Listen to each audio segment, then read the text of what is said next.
अब जो प्रोटेस्ट हो रहा है उसमें जो शरीक हो रहे हैं उन लोगों को मतलब देशद्रोही कहा जा रहा है, तो आप उसके बारे में क्या कहेंगे उन लोगों को? तो देशद्रोही वो तरमीमी बिल लेकर के आ रहे हैं मुसलमानों के खिलाफ, आप इसके बारे में क्या कहेंगे? ये बिल लाना मुसलमानों के लिए कैसा है? पहले काम करता था, अभी गैर मुस्लिमों को इसके अंदर लाया जा रहा है, तो उस पर आप क्या कहेंगे? अस्सलाम वालेकुम रहमतुल्लाहि व बरकातुहू। दोस्तों, आज अभी फ़िलहाल मैं मौजूद हूँ हैदराबाद के मक्का मस्जिद में, और अभी हम लोगों से पूछेंगे कि यहाँ वक्फ़ तरमीमी बिल को लेकर के लोगों का क्या राय है, लोगों से जानने की कोशिश करेंगे। और 19 तारीख को यहाँ प्रोटेस्ट होने वाला है हैदराबाद में, उनके लिए लोगों का क्या राय है, तो ये लोगों से पूछते हैं। चलिए वीडियो कहना है कि वक्फ़ तरमीमी बिल जो लेकर के आ रहे हैं मुसलमानों के ख़िलाफ़, आप इसके बारे में क्या कहेंगे? हम ये कहेंगे कि ये सीधा सीधा मुसलमानों के लिए उनके ख़िलाफ़ साजिश है, क्योंकि हुकूमत ये नहीं चाहती है कि मुसलमान किसी भी तरीके से आगे बढ़े, और अगर हुकूमत मुसलमानों का भला चाहती है तो ये कानून हर एक के ऊपर लागू कर सकती थी, लेकिन हुकूमत ने सिर्फ मुसलमानों के ऊपर लागू किया है। इस बात से पता चलता है कि हुकूमत मुसलमानों की सीधी दुश्मन बन रही है और मुसलमानों के ख़िलाफ़ जाकर काम करना चाहती है। जी, मुसलमानों की जैसे वक्फ़ बोर्ड पहले काम करता था, अभी गैर मुस्लिमों को इसके अंदर लाया जा रहा है, तो उस पर आप क्या कहेंगे? हम तो यही कहेंगे कि ये हुकूमत की साजिश है कि आहिस्ता आहिस्ता से जो तो गैरों के हाथ में डालकर मुसलमानों को जो तो इससे निकालने की साजिश की जा रही है, और तमाम जो है तो इसकी ज़िम्मेदार सिर्फ हुकूमत ही होने जा रही है और मुसलमानों को इससे बाहर करना चाह रही है। जी, जैसे आप मुसलमानों की प्रॉपर्टीज़ के ऊपर अगर गैर मुस्लिम आए तो उन लोगों के प्रॉपर्टीज़ में भी मुसलमानों का हक़ होना चाहिए कि नहीं? बिल्कुल होना चाहिए। अगरचे हुकूमत चाहती है कि इसके अंदर गैर मुस्लिम आ जाए, तो फिर हुकूमत को ये चाहिए कि उनकी जो टेररिस्ट है उसके अंदर भी जो तो मुसलमानों को दाखिला दिया जाए और मुसलमानों की मेंबरशिप उसके अंदर दी जाए। जी, तो आपका कहना है कि ये बिल लाना कोई मुसलमानों के लिए फ़ायदा मंद नहीं है, बल्कि नुकसानात है मुसलमानों की प्रॉपर्टीज़ को, और वक्फ़ बिल की प्रॉपर्टीज़ के लिए सीधा हमला किया जा रहा है। तरमीमी बिल लेकर के आ रहे हैं मुसलमानों के ख़िलाफ़, आप इसके बारे में क्या कहेंगे? ये बिल लाना मुसलमानों के लिए कैसा है? ये मुसलमानों के लिए एक साजिश है, जानबूझकर वक्फ बिल को लाया जा रहा है मुसलमानों को परेशान करने के लिए। ये मुसलमानों की हक है, कोई छीन नहीं सकता है। इंशाअल्लाह इनके लिए हमारे जो बड़े ओहदे में बैठे लोग हैं वो लड़ रहे हैं, इनके लिए सुप्रीम कोर्ट में भी याचिका दाखिल की है। इंशाअल्लाह हमारी जीत होगी, और जो हमारे खिलाफ़ जो साजिश कर रहे हैं सेंट्रल में बैठे जो बीजेपी के नेता हैं, जानबूझकर हमारे खिलाफ़ जो साजिश कर रहे हैं, इंशाअल्लाह इनमें नाकामी मिलेगी, उन्हें कभी जीत नहीं मिलेगी।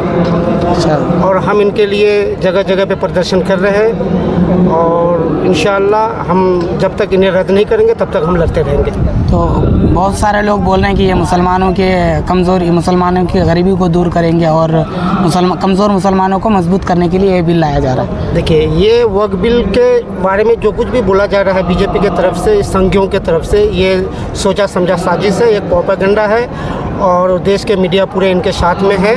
मीडिया पूरी तरह से बिक चुकी है, मीडिया बिल्कुल भी सरकार के कठपुतली बन चुकी है, मीडिया का कोई वजूद नहीं रहा, और सबसे नीचे दर्जे में गिरा हुआ है। हमारा इंडिया लेवल पे अगर देखा जाए, वर्ल्ड लेवल पे देखा जाए, तो हमारा रैंकिंग मीडिया का कुछ भी नहीं है, बिल्कुल ध्वस्त हो चुका है, ख़त्म हो चुका है। जी, तो क्या मुसलमानों को जो धरना प्रदर्शन हो रहा है, बहुत सारे लोग बता रहे हैं कि ये धरना प्रदर्शन करना गलत है और ये कानून के ख़िलाफ़ है, इसके बारे में क्या कहें? धरना प्रदर्शन करने का हक हमारा राइट्स, हमारा देश का कानून संविधान देता है, और हम शांतिपूर्ण ढंग से हम धरना प्रदर्शन करते रहेंगे इंशाअल्लाह। ये हमारा मौलिक अधिकार है। जी, सबका कहना यही है कि कानून लाना गलत है, मुसलमानों को इस कानून की कोई ज़रूरत नहीं है, और मुसलमानों के ख़िलाफ़ ये सोची समझी एक साजिश है। तो अब आगे पूछते हैं, भाई आप बताएंगे ज़रा, ये वक्फ़ तरमीमी बिल जो लेकर के आ रहे हैं इसके बारे में आप क्या राय दे रहे हैं कि ये बिल लाना मुसलमानों के लिए कैसा है? गलत है, नहीं लाना है। तरमीमी बिल जो लेकर के आ रहे हैं वो मुसलमानों के लिए क्या अच्छे के लिए लेके आ रहे हैं या नुकसानात के लिए लेके आ रहे हैं? बहुत सारे नुकसानात होंगे उसकी वजह से।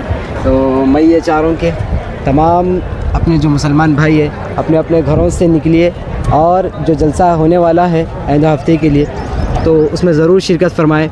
और मैं ये भी कहना चाह रहा हूँ कि अपने मुसलमानों को अपना अहम फ़र्ज़ जो है नमाज, उसको क़ायम रखें, और अपनी नमाज को क़ायम रखने की वजह से मस्जिदें आबाद रहेंगी, जिसकी वजह से वो नहीं होगा इंशाअल्लाह ताला।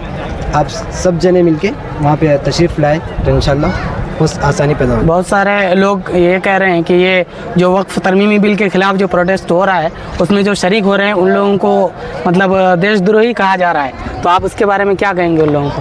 तो देश जरूरी कहा जा रहा है। हाँ, जैसे प्रोटेस्ट हो रहा है, कहीं पर धरना प्रदर्शन किया जा रहा है, तो आदमी जमा हो रहे हैं, तो उन लोगों को बताया जा रहा है कि ये देश के कानून के ख़िलाफ़ है। हालांकि ये है कि अगर कोई कानून, अब हम लोगों को अगर किसी के ख़िलाफ़ कोई कानून आ रहा है और वो उसके ख़िलाफ़ अगर प्रोटेस्ट करे तो वो कानून इजाज़त देता है, लेकिन कुछ लोग कह रहे हैं कि अगर आप ये इसके ख़िलाफ़, इस बिल के ख़िलाफ़ अगर आप धरना पड़ रहे हैं तो आप इसके कानून के खिलाफ कर रहे हैं। तो उन लोगों को ये कि हम अल्लाह के घर के लिए और मसाजिदों के लिए इंशाअल्लाह हम जहद के और हर जान को कायम रख के हम आगे बढ़ेंगे इंशाअल्लाह ताला। हम इसके ऊपर ठहरे ऐसा नहीं कि ये उम्मत मुस्लिमा की हिफाजत और मसाजिदों की हिफाजत मसला इंशाअल्लाह ताला हम इसमें बिल से क्या क्या बात होने वाले हैं आप? मसाजिदों को टारगेट किया जा रहा है और ऐसा हो जाएगा कि अपने के लिए हर एक लिए जैसे नमाज पढ़ने के भी उनसे अपने को इजाज़त लेना पड़ेगा, और अगर किसी का इंतकाल भी हो या कुछ भी हुआ अपने को इजाज़त लेना पड़ेगा। तो मैं ये चाह रहा हूँ कि ये नहीं हो, बेहतर है कि इंशाअल्लाह तमाम मिलकर इसमें हिस्सा लें और तलसत के फरमाएं और नाकाम बनाएं।